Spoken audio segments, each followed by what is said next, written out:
Hey, it's Dan, and welcome to Unified Gaming.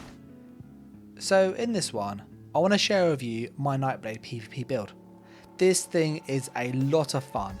It hits really hard, has really good sustain, and it's really tanky for a Nightblade. This does include scribe skills, but I will show alternatives if you don't have that system. And if you want to see gameplay for the build in action, then you can jump into my streams, which are every Saturday, or you can subscribe and see the follower gameplay, which come up very soon. As always, if you like what I do here, then likes and comments really help, and I want to say a massive thanks to everyone at Patreon. If you want to support myself there, get early access, exclusive content and much more, there's details down below. But as for the build, what are we doing? First and foremost, we are a Khajiit. Khajiit is a really good race for a Nightblade, especially for a melee build because of feline ambush. It lets you get close to enemies when you sneak and you get crit damage. This is really good. High burst spikes and just getting closer in and out, very helpful. You also get max resource and recovery. A Dark Elf is also a brilliant option because it will give you flame resist, which will make you tankier as we are a vampire stage 3, plus weapon and spell damage. Both are really good options, and if you're not any of those races, then you could use things like High Elf or Orc and still have pretty good success with this. Wood Elf will work with this build, but you are going to be hitting for less, so just do factor that in. For the attributes, we aim for at least 30,000 health. With prismatic glyphs, we have 33,000, which is awesome, so you can change the stats as you see fit depending on your glyphs. For me personally, I aim for a bit more extra health just for survival, as our sustain is pretty good when we get a potion on. We have 16 in magicka, 16 in stamina and 32 in health. If you want to have a bit more max resource, you can change the food or drop some of the health here and put some in stamina and magicka as you see fit. Those resistances go up to almost 27,000 fully buffed, and our crit resist is almost 3,000. It's really high crit resist. And those recoveries with potion, as you'll see, are 2,100 and 1,800 magical recovery, so really good sustain. And our weapon damage is almost 5,700, 5,800. With continuous, it's over 6k. So we have really good damage with minor and breach and major breach, so really good pentatop. For the Mundus, we use the Lava Mundus. This is the most consistent. It gives you really good, just consistent damage. The Shadow will give you higher peaks, but I wouldn't recommend it.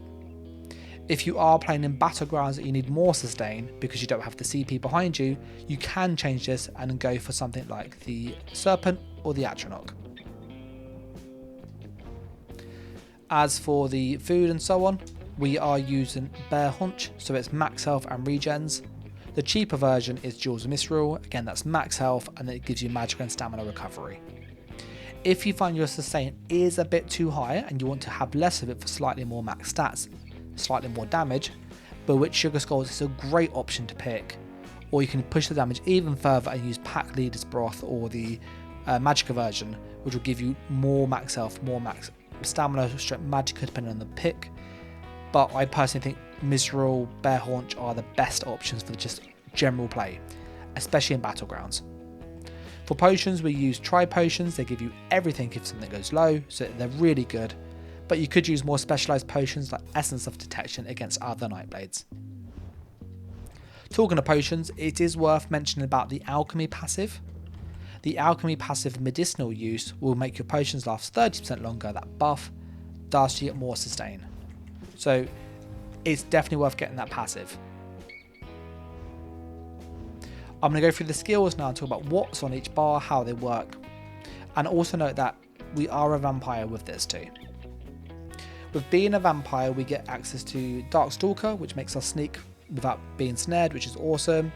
We get damage when we come out of stealth or sneak, and we get mitigation from undeath, so we are tanky with this.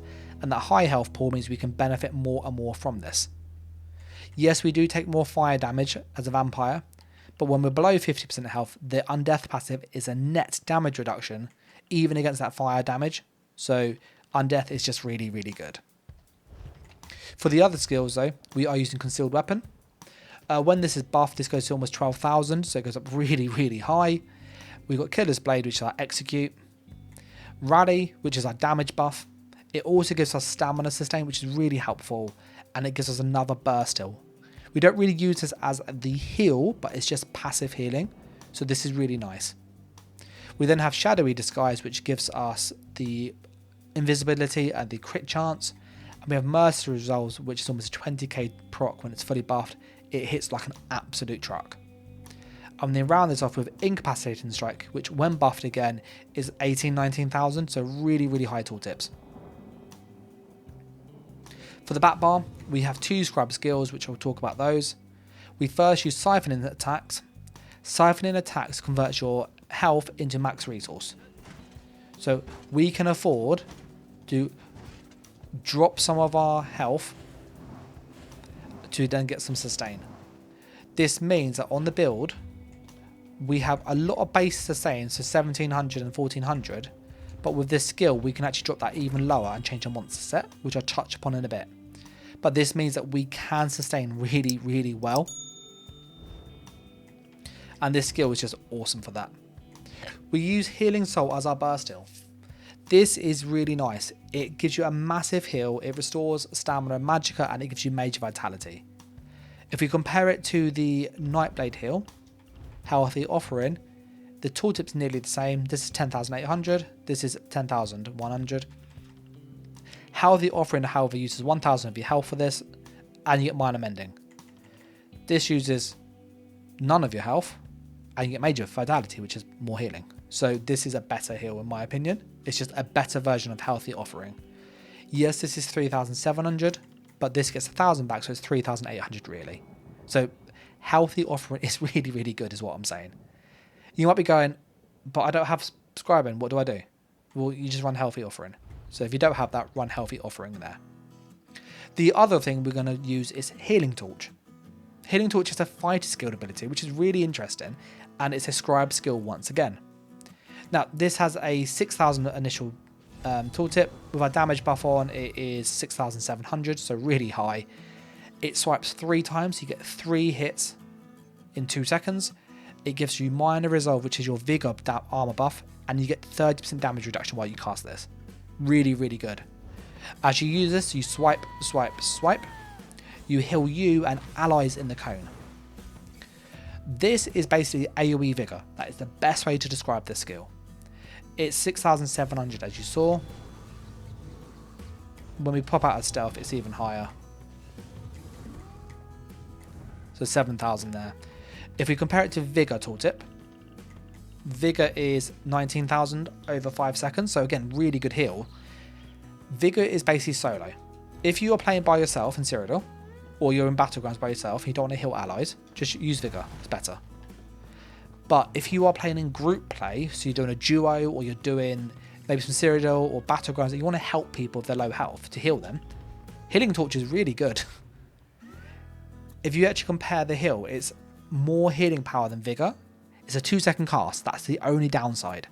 So use this if you are playing in groups, basically, is what I'm saying. If you don't have this, then use Vigor. As for the scripts of this, it is Healing, Gladiator's Tenacity, and Minor Resolve. And for the Scribe on the Wield Soul, so that's in the Soul Magic skill line. Healing Soul, we use Healing. We then use Druid's Resurgence and Vitality. I'll show these at the end of the video. We then round this off with Race Against Time as our movement speed. It also gives us minor fall, so more damage for crits, and it makes us immune to snares. We then have Elemental Susceptibility for Major Breach.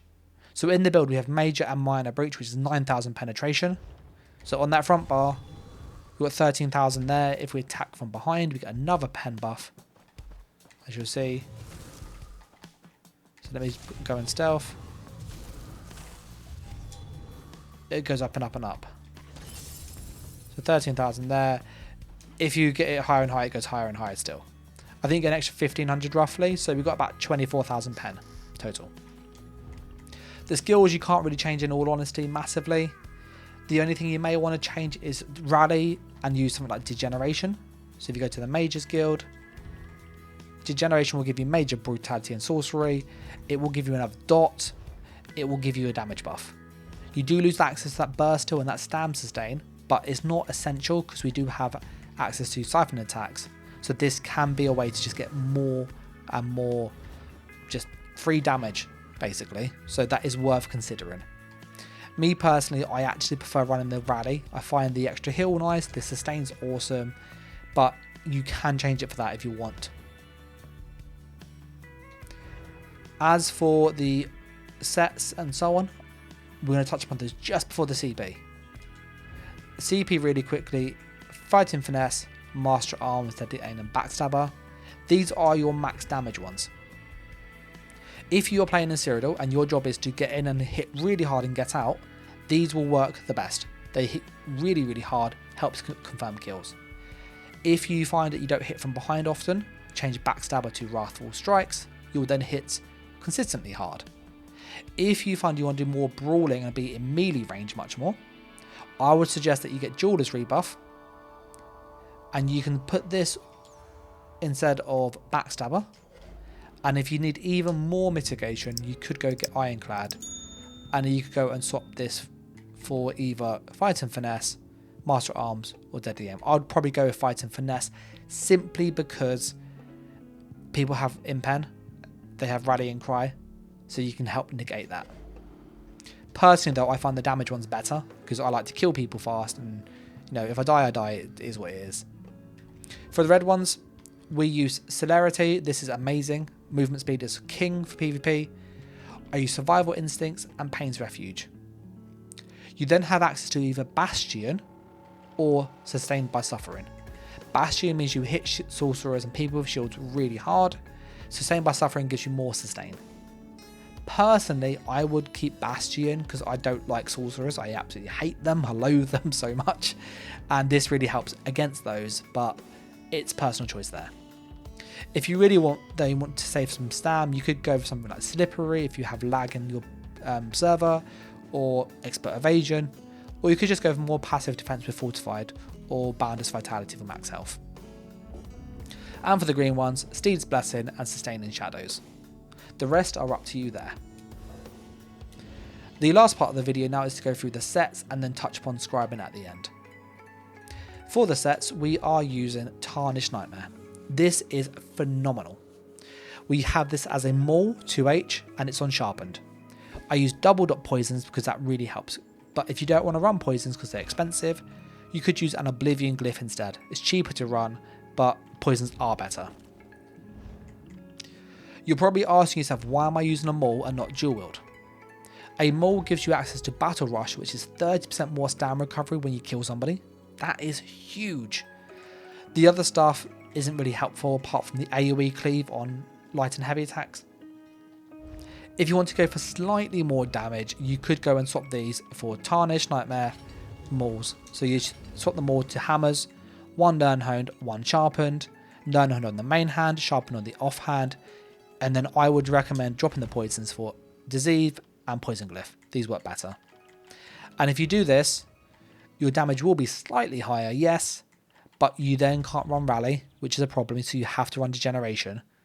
And the bonus damage you get from Dual Wield is only from the Dual Wield Expert. That 6% is 6% weapon damage on the offhand, so it's not a huge amount of bonus damage. The Slaughter only works against people when you use Dual Wield skills, so that doesn't help us.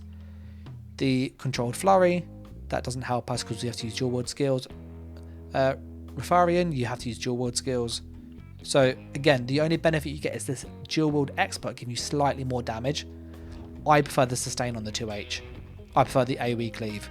So me personally, I would recommend using the 2H because you can keep Rally on that bar, which is a really, really good skill. And then you can also go and run the poisons and just have an easier way to play the build. For the other items, you have a choice of monster set. If you are playing in Cyrodiil and you want to have more sustain, you're learning the build, One Piece Magma, One Piece Baron Thrisk. This will sustain. This will help you keep alive. When you get used to that, you want a bit more damage, you can change this for more damage sets, which we'll touch upon in a moment. The other set I use is Rallying Cry and Trainee. So I have Tarnished Nightmare on the front bar, Rallying Cry on the back bar. This Rallying Cry is an Ice Staff defending, and when we have Battle Spirit active, so in PvP, when we heal ourselves, we get 300 weapon and spell damage and loads of crit resist. Really, really good. That means we can run much more well fitted than we could otherwise and still be tanky against critical hits. We have a trainee chest and heavy armour that is reinforced with a tri-stack glyph. We have a tri-stack glyph on the head and also on the legs. I then have a rallying cry sash, tarnished hands, tarnished feet, tarnished legs. All well fitted, apart from that chest and that head for reinforced. For the jewellery, we have rallying cry, amulet and necklace, and we use mark and ring of majesty. This gives you damage and also armor, so this means we have pretty good armor for a nightblade. 27,000 armor, plus 3,600 crit resist, plus undeath, plus the cloak, plus the roll dodge. We're really hard to kill, and this really helps. This, however, can be changed if you want for next patch. You could try things like Death Dealer's Feet, which is a really good option. You could go with Wild Hunt for more movement speed. Personally, I would keep Marken and go with some more Swift if you did that, because it is better. But Death Dealers is a great option. You could try Sea Serpent's Coil, which is another good option, or you could try the new Saints and Seducer mythic item too. With the monster set, if you want to change this for more damage, you have a few options. You could use Anthony's Construct, so when you heavy attack, you shoot a giant axe. This is really good burst. You could use this, and this will give you loads and loads of damage. The other option is to go with Jurral. Jurral, when you attack people and you put poisons on them, for example, you can reduce their healing, which makes it harder for them to heal and stay alive. This is really potent. The only issue is it does reduce your healing a little bit, but this is very good in 1v1s. So do consider this set in a 1v1. You could, though, if you want to just go for more damage and just passive damage, use one piece Falcon Scoria for penetration and one piece Krark for penetration. An old staple, and as you see we are on the PTS, is to go for the Balorgh monster set. Balorgh is a very, very, very good monster set. And what Balorgh will do is it will give you loads and loads of damage. So let me go and just find the Balorgh set. Bear with me 1 second. When you use an ultimate, you gain weapon and spell damage, and it means that you hit really hard on that ult. Balorgh is a great option if you want for even more damage, but you do have to use that siphoning strikes a bit more than you would otherwise.